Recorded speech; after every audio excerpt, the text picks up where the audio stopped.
The Deer Creek Course at the Landings Club, home to the only Corn Ferry Tour event in the state of Georgia, showcasing the natural beauty of Skidaway Island right here in Savannah.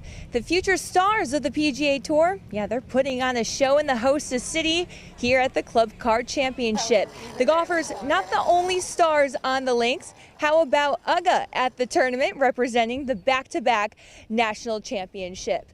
Yeah, it's going to be a big event when UGA makes an appearance here at the Club Card Championship. Welcome into sports live from the Deer Creek Course. I'm Amy Zimmer. The rest of the WJCL 22 News team will join us in just a few minutes. Second round of the Club Card Championship wrapping up as I speak. Still have a handful of golfers on the course with a projected cut line at 2 under. Golfers hoping to punch their ticket into the weekend. And as of right now, it's looking like a handful of local stars will be moving on. Golfers continue to go low in the second round of the Club Card Championship. Entering Friday at top of the leaderboard, Nicholas Lindheim. He knocks down the par putt on 10, his first hole of the day. Lindheim staying near the top at 8 under. Last year's runner-up at the Club Card Championship, Buford's own Mark Anderson. He was one of the big movers in round 2. Par 4, 16 hole. Anderson for birdie. He sinks it. He walked up to 18 at 5 under for the day and 7 under for the tournament. Anderson finishes the round with a tap in for par. He's at 7 under going into the weekend after a bogey-free round. One golfer jumping to the top of the leaderboard, David Skins. He taps in for par on 18 to finish at 4 under for the day, 9 under for the tournament.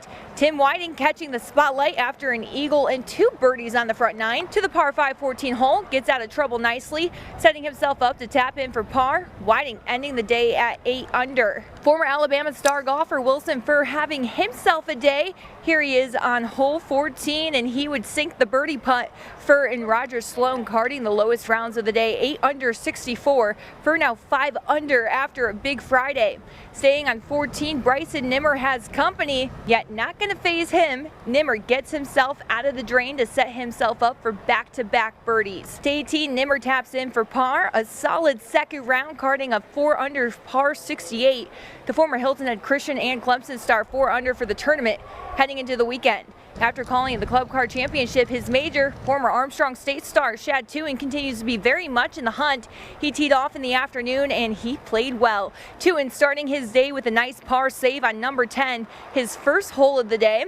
He continues his hot play on 18. This is his 9th hole of the day, and he makes it look easy. Drains the long birdie putt. Tuin shaking up the leaderboard as he finishes his second round very strong. All right, take a look at the leaderboard. Listen to this. As we take a look at the leaderboard, Armstrong State grad Shad Tuin, he's in a 3-way tie with David Skins. And how about this? Nicholas Lindheim at 9 under, and it's shaping up to be a very exciting weekend as we also have a jam-packed leaderboard. How about a 6-way tie for 4th place at 8 under? All right, now we're going to go ahead and bring in our Dave Williams. And Dave, as we head into the weekend, handful of golfers still on the course trying to make the cut. However, it's looking like we're going to have a lot of local stars on the links. Boy, I tell you what, you talking about local stars shining here today. Shad Tuin, of course, the biggest among those, as he just exploded today and went up to the top of the leaderboard. Bryson Nimmer also had a very good day today after finishing his first round early in the morning at even par. He finished the day at 4 under par, so he's right there. Stephen Fisk still out on the course. He's trying to make his way into the cut. That's a little sketchy right now as to whether he's going to do that, but really, really a great showing. I had a chance to talk to Shad, and we'll hear from him later on tonight. He said this is his major. That he does everything because of his ties to Savannah, how much he likes Savannah. He really is so happy to be where he is right now. He had plenty of family support out there. He calls Savannah his second home, and he's authoring a pretty good story right now. Yeah, well, let's go ahead and take a listen to some of the golfers after their second round. Hit it really nice today. My irons were sharp, distance was perfect, and I rolled in a few putts. I could have made a few more, but all in all, it was really solid. Love playing here. I've got good memories from the past few years here, so looking forward to playing in front of a lot of friends and family coming out. It looks like the weather's going to be, more like today, so it should be enjoyable. this morning they rolled a lot better than last night, obviously. But I think they're going to be great this weekend, and if I can just find the speed, I think I'll be good.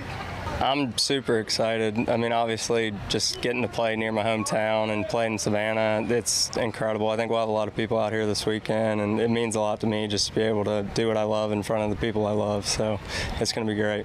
What a great place to come. I mean, you just got to look around here.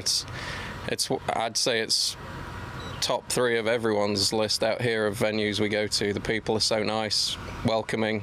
The golf course is championship quality. It's just a great place to have a golf tournament. All right, so many golfers to look forward to seeing this weekend. And as you can probably tell from at home, we are dealing with very windy conditions here at the Deer Creek course. So for those golfers... Where did this come from, by the way? It's, as soon as we go live, they just said, bring on the wind. Yep. But those golfers on the course right now dealing with very tough conditions as they try to complete the second round before play gets called due to darkness, which actually happened during the first round as well. But all right, still to come here on Inside the Ropes, we're going to give you an inside look to one Georgia Southern golfer who went from Statesboro to now the Korn Ferry Tour, and he continues to find his footing with the pros. That and more straight ahead.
Welcome back to Inside the Ropes, live from the Deer Creek course. One Korn Ferry Tour professional playing close to home is former Georgia Southern star Stephen Fisk. Fisk still on the course as I speak, looking to punch his ticket into the weekend with the cut at 2 under. Fisk currently sitting at 2 under. And our Frank Slakowski shows us how he continues to find his footing on the Korn Ferry Tour. He's one of the most decorated golfers to ever hit the links at Georgia Southern. I was fortunate enough to come into a situation that was perfect for me, and year after year, I got a little better and a little better, and I just think it was the perfect spot to go and prepare myself to do what I'm doing now. While teeing it up for the Eagles, Stephen Fisk would haul in multiple All-American and All-Sun Belt Conference honors.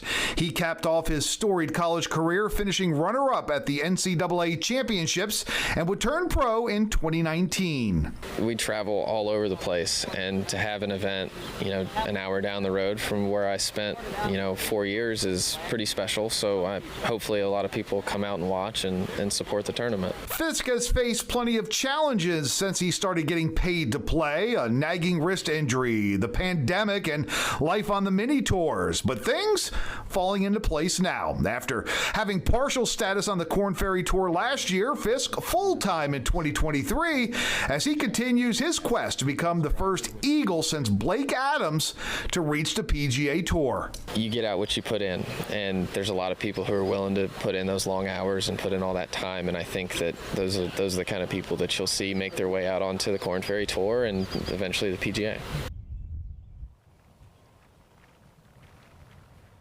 All right, thanks so much, Frank. Time to bring in our Preston Harvey. And Preston, the Club Car Championship, much more than just golf. They continue to give back to the community as well. That's right, the Club Car Championship hosting their Enmark Classic Charity Classic, to help benefit local organizations and help raise money for charity. Take a look. The Enmark Charity Classic is a two-course event partnering with the Enmarket to benefit both Make-A-Wish Foundation, Georgia, and the 200 Club of the Coastal Empire. This year's event raised a record high, get this, $250,000. Since its inception in 2020, the Charity Classic has raised nearly $750,000 in total. Fourth annual Charity Classic in combination with Club Car. We're so happy to be here today and had a record number of turnout, and we're able to raise a record amount with $250,000 for some amazing causes, Make-A-Wish of Georgia as well as the 200 Club of Coastal Empire. It's just amazing to be able to see what the actual contributions are going to, and how those are actually making a difference in the communities that we work and live in.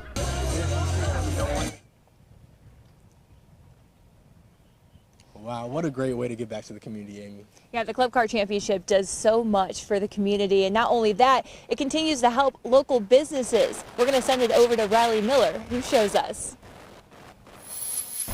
The Club Car Championship here at the Landings Club is attracting lots of people, and that's good for local business. The 5-Spot Mobile is serving up tacos, barbecue, sandwiches, and more to hungry spectators here at the course. The crew says foot traffic has been busy, and they're expecting it to pick up even more as the weekend approaches. They say the food truck sales have been great for the business, as it's attracting customers to their brick-and-mortar restaurant locations. Yesterday they came to the restaurant around about 9 o'clock and we was closing, but the food was so good that they want to come at 9. The 5-Spot Mobile will be set up tomorrow from 10 to 6. Then Sunday, they'll be set up at 5 a.m. serving breakfast. Something else you'll see out here at the tournament, aluminum cups. They're being used in an effort to go green. You'll find several hydration stations along the golf course so you can refill your aluminum cup and eliminate plastic single-use bottles. The must-have items you'll want to bring with you: comfy shoes, sunscreen, and bug spray. Amy. All right, thanks so much, Riley. Still to come on Inside the Ropes, we're taking you back to the links for, of course, our shot of the day. That and more. Straight ahead, don't go anywhere.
Welcome back to Inside the Ropes, live from the Deer Creek course from the second round of the Club Car Championship. Going to take you out on the links for our shot of the day. We're heading out to the par 5 18th hole where former Armstrong State grad Shad Tootin conquers it with the birdie putt. That's his 9th hole of the day as he makes the turn to take him to 6 under for the tournament, and he made his move to the top of the leaderboard, and he has just been lights out as we head into the weekend. And speaking of the weekend, going to bring in our meteorologist Victoria Coquinos. And Victoria, the weather really took a change out here. It's a little chilly and very windy. Is it going to stay this way into the weekend? We will warm up heading in towards the weekend, but we do have wind. That's because of a cold front moving through. Unfortunately, Saturday and Sunday, showers and thunderstorms are in the forecast. So I hope you bring your umbrella tomorrow. Everyone's going to need it. Regardless, temperatures will head towards the 80s. That's Saturday and Sunday for the final round before we start to finally dry out as we head towards the work week. So we will have temperatures at least on the warm side.